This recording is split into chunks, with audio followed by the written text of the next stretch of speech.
akan menjelaskan materi tentang anak dengan gangguan autisme. Pertama, pengertian anak autis. Anak autis adalah anak-anak yang mengalami kesulitan perkembangan otak yang kompleks yang mempengaruhi banyak fungsi-fungsi seperti persepsi, intending, imajinasi, dan perasaan yang terjadi sebelum umur 3 tahun dengan dicirikan oleh adanya hambatan kualitatif dalam interaksi sosial, komunikasi dan terobsesi pada satu kegiatan atau objek yang mana mereka memerlukan layanan pendidikan khusus untuk mengembangkan potensinya.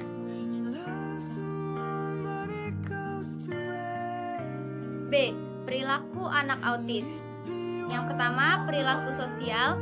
Anak-anak autis yang nonverbal telah diketahui bahwa mereka mengabaikan orang lain seperti tidak peduli lingkungan sekitar, memperlihatkan masalah umum dalam bergaul dengan orang lain secara sosial, seperti mereka tidak suka bergaul dengan orang-orang lain. Anak-anak autis tidak menyukai perubahan sosial atau gangguan dalam rutinitas sehari-hari dan lebih suka apabila dunia mereka tetap sama. Yang kedua, perilaku komunikasi.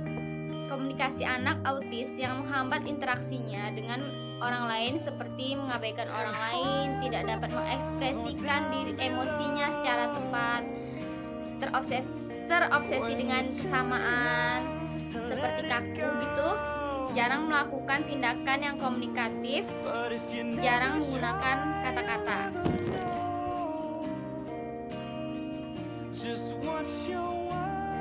C. Faktor penyebab gangguan autis. Yang pertama, faktor genetik. Yang kedua, gangguan sistem syaraf. Yang ketiga, ketidakseimbangan kimiawi. Dan yang keempat, kemungkinan lain. Nah, kemungkinan lain itu seperti konsumsi obat-obatan yang tidak sesuai dan sebagainya. Yang D. Hambatan-hambatan anak autis. Yang pertama, masalah dalam menghadapi lingkungan. Masalah dalam menghadapi lingkungan ini terbagi menjadi: yang pertama, respon terhadap suara yang tidak berasa; 2. Sulit dalam memahami pembicaraan; 3. Kesulitan ketika bercakap-cakap; 4. Lemah dalam pengucapan dan kontrol suara; 5.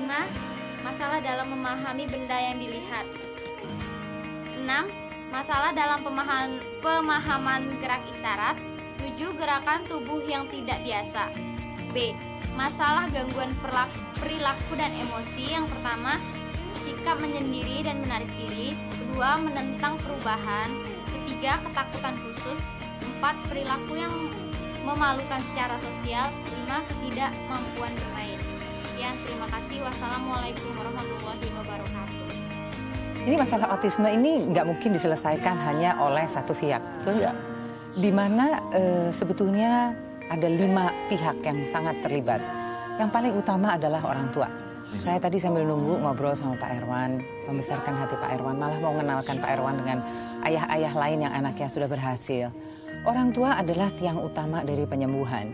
Karena anak ini kan mau nggak mau tinggalnya paling lama dengan orang tua.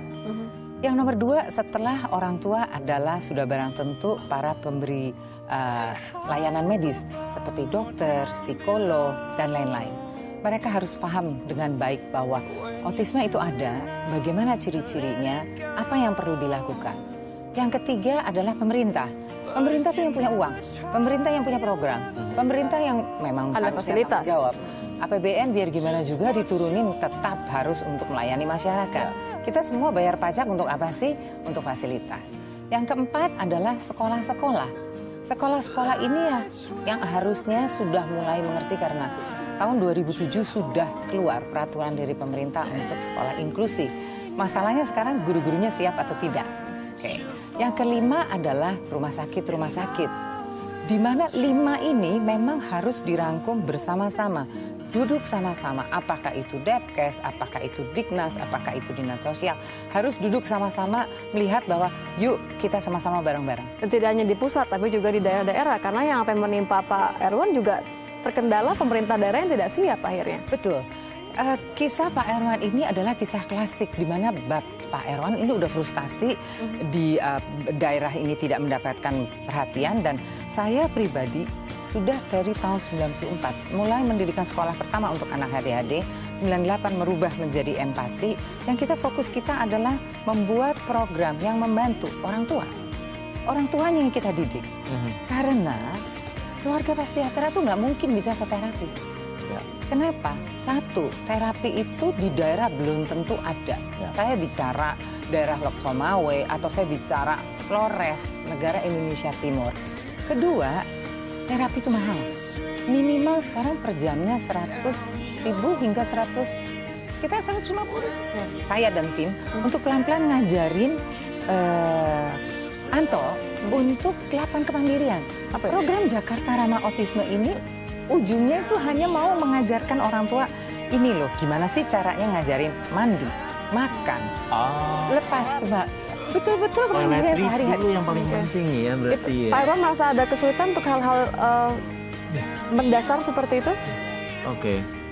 Dan itu sebetulnya sangat sederhana. Kita bisa pakai kartu ya, disusun, ditaruh di kamar mandi. Pelan-pelan ngajari nunjuk. Berdiri, buka pintu kamar mandi. Berdiri di depan toilet. Habis itu mulai pegang celana, turunkan celana, duduk. Kenapa? Karena anak-anak autis belajar secara visual. Ya.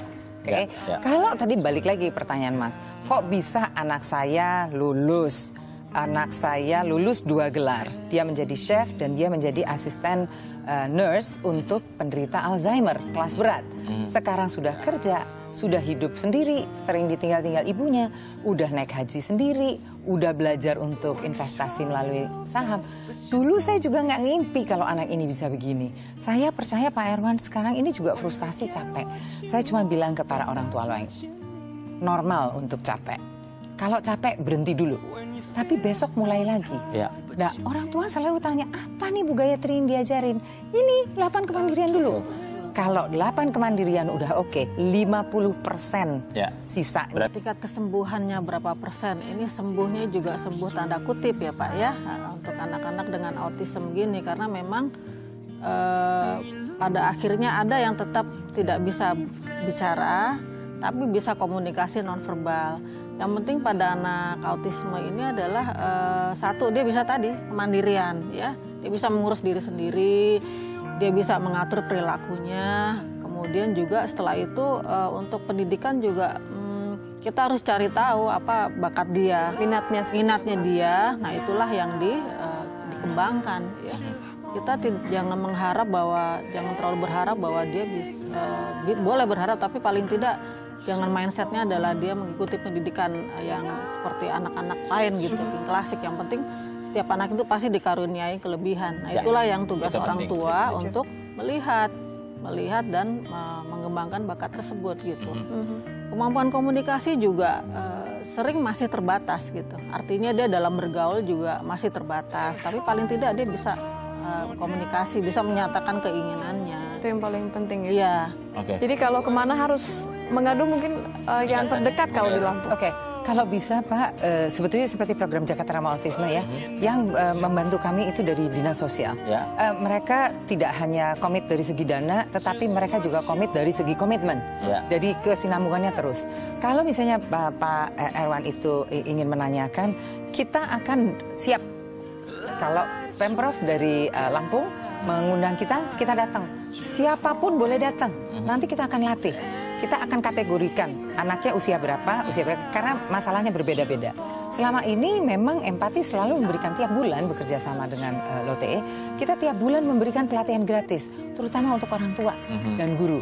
Lucunya nih Pak Erwan, saya tadi langsung teks ke Kepala Dinas Sosial Jakarta, ke Pak Mas Rohan. Beliau bilang, pokoknya selama Kepala Dinas dari Lampungnya menghubungi Pemprov, DKI, Dinas Sosial, kita akan usahakan untuk membantu. Oke. Kita siap untuk berangkat ke sana. Berarti bagaimana caranya supaya Pak Erwan yang lain itu juga bisa terbantu. setuju. Ya, wah luar biasa. Kalau kita lihat tuh sayang sekali Anto sama ayahnya ya. Dan tuh senyum-senyum udah, berarti memang udah ada harapan. Luar biasa sekali. Dia ngerti doa, Harus dan ada semangat. harapan ternyata. Oke.